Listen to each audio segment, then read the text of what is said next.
வணக்கம் நேயர்களே.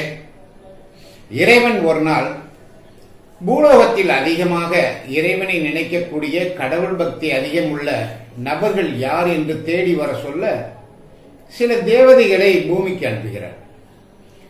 பூமிக்கு வந்த தேவதைகள் மனிதர்களிடம் ஒவ்வொரு கேள்விகள் கேட்கின்றனர். நீங்கள் எப்போது இறைவனை அதிகமாக நேசிப்பீர்கள்? ஒருவர் கூறுகிறார், நான் 3 வேளையும் இறைவனை தொழுவேன், தினமும் கோயிலுக்கு சென்று வருவேன் என்கிறார். ஒருவர், நான் வாரத்துக்கு 2 முறை செவ்வாய் வெள்ளி இறைவனை வணங்குவேன் என்கிறார். வேறு ஒருவர் என்ன சொல்றாருன்னா, நான் எப்பயாவது என் மனசுக்கு எப்ப கஷ்டமா இருக்கோ அப்பெல்லாம் போய் கோயிலுக்கு போவேன், வேண்டிப்பேன் அப்படிங்கிறார். ஒவ்வொருவரும் ஒவ்வொரு விதமாக சொல்லுகின்றனர். நான் இந்த இறைவனை வணங்குவேன், நான் அவ்வாறு வணங்குவேன், நான் இப்படியெல்லாம் வணங்குவேன் என்பதெல்லாம் அவர்கள் சொன்ன ஒரு கருத்து. தேவதைகளுக்கு ஒரு சின்ன குழப்பம், இதில் யார் சிறந்து இறைவன் மீது பக்தி உள்ளவர்கள் என்பது தெரியவில்லை. அப்படியே வராங்க. வரும்பொழுது ஒரு நபர் வேகமாக சென்று கொண்டிருக்கிறார். அவருக்கு தடுத்து, என்ன எங்க போற அப்படிங்கும்போது, உங்களுக்கு என்ன தேவை அப்படிங்கும்போது, கடவுள் மீது அதிக பக்தி உள்ளவர் யார், நீ இறைவன் மீது நம்பிக்கை இருக்கிறதா உனக்கு என்று கேட்கிறார்கள்.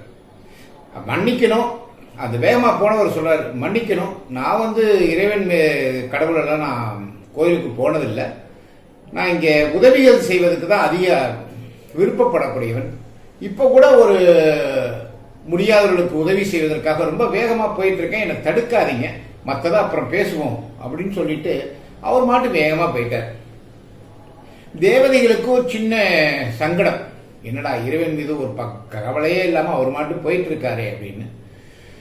அப்புறம் தேவதைகள்லாம் கடவுள்கிட்ட போயிட்டாங்க. கடவுள் இறைவன்கிட்ட போய் கேட்கும் பொழுது, இறைவன் யாரை முடிவு செய்தீர்கள் என்று கேட்கும் பொழுது தேவதைகள் சொல்கின்றார்கள், இது போல 3 வேளையும் இறைவனை தொழுகக்கூடிய அந்த நபராக இருக்க வேண்டும், அப்படிதான் அவர் தான் கடவுள் மீது அதிக அக்கறை இருக்கிறார்.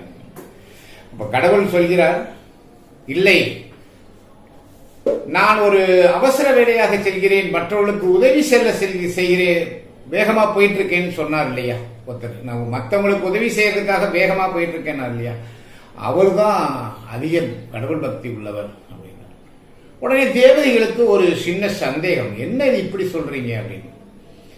அதாவது, நான் நேரடியாக பூமியில் சென்று எந்தவித உதவிகளையும் செய்ய முடியாது, அது ஏதேனும் ஒருவரால் தான் செய்ய முடியும், அந்த ஒருவருக்குள் தான் நான் இருக்கிறேன், என் வடிவில் தான் அவரே செல்கிறார், அவர் செல்லக்கூடிய அவர் செய்யக்கூடிய உதவிகள் தான் இறைவனுடைய உதவியாக இருக்க முடியும்.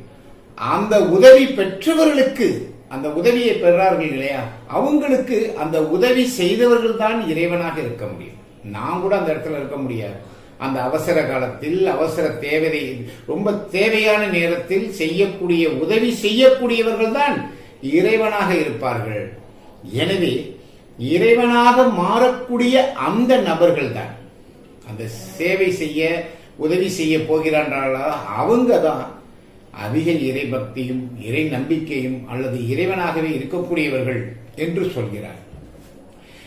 சார், இது ஒரு கதை தான். இது எப்படி ஜோதிடத்துக்குள்ள வரும், இது எப்படி நம்ம ஜோதிடத்தில் பார்க்கலாம்னா, 9ஆம் இடம், ஜோதிடத்தில் 9ஆம் இடத்தை ஆன்மீகத்துக்கு கொண்டு போவார்கள், இறைவன் நம்பிக்கைக்கும். அதே இடத்துலதான் அங்கேயும் தானம் தர்மம் என்று செய்யக்கூடிய விஷயத்தையும் சொல்லுவாங்க. 9ஆம் இடத்தில் தான் தானம் தர்மம் செய்யக்கூடிய விஷயமும் இருக்கு, ஆன்மீகமும் இருக்கு. நம்ம ஆன்மீகத்தை, கடவுள் மீது அதிக பக்தியும் கோயிலுக்கு செல்வதையும் அதிகமாக கொண்டு செல்வது ஒரு வழி.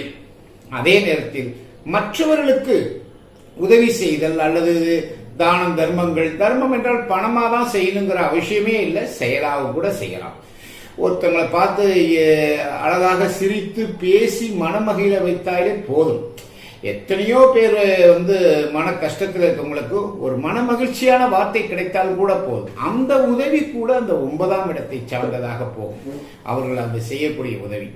அந்த 9ஆம் இடம் வலுவாக வலுவாக இவர்கள் தன்னுடைய இறை நம்பிக்கையுடன் மேலே செல்வார்கள்.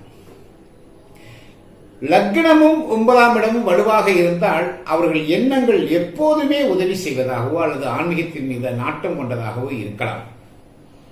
9ஆம் இடமும் 10ஆம் இடமும் வலுவாகிவிட்டால் அவர்கள் தன்னுடைய செயலால் தொழிலால் நல்ல பெயர் புகழ் எடுக்க வாய்ப்புகள் உண்டு.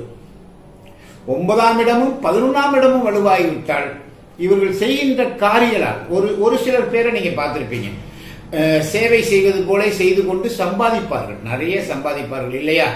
அந்த சம்பாதிக்கக்கூடிய திறமை அந்த 9ஆம் இடமும் 11ஆம் இடமும் சேர்ந்து விடும். அது வலுவாக போய்விடும். தான் நினைத்தபடி சேவைகள் செய்து கொண்டு சம்பாதிப்பார்கள். அந்த இடத்துல இருந்து நல்லா சம்பாதிப்பாங்க. சிலர் லக்னம் சுமாராக தான் இருக்கும், 9ஆம் இடம் மட்டும் வலுவாக இருக்கும். அவங்க என்ன செய்வாங்கன்னா, தான் யார் என்றே தெரியாது, யார் என்ன பேர் என்ன புகழ் எதையுமே வெளியே காட்ட மாட்டாங்க. மறைமுகமாகவே தன்னுடைய லக்னத்தை வெளிப்படுத்தாமலேயே அந்த 9ஆம் இடத்தை உதவி செய்வார்கள், ஆன்மீகத்துக்கு செய்வார்கள், நல்லது செய்வார்கள். இந்த 9ஆம் இடத்தை வலுவாக்க தான் நம்ம நல்ல ஒரு அடுத்த ஜென்மத்தில் நன்றாக பிறக்கலாம் என்பதெல்லாம் சொல்லுவாங்க. நான் ஒரே ஒரு விஷயம் தான் சொல்றேன். இந்த கதையில் ஆரம்பத்தில் சொன்ன அந்த விஷயத்தில் இறைவனே சொல்லக்கூடிய ஒரு மிக முக்கியமான விஷயம் என்னவென்றால், மற்றவர்களுக்கு உதவி செய்யும் பொழுது, மற்றவர்களுக்கு மட்டும் உதவி செஞ்சாதானே சார் புண்ணியம் அப்படின்னா இல்லை, உங்க குடும்பத்திற்கே.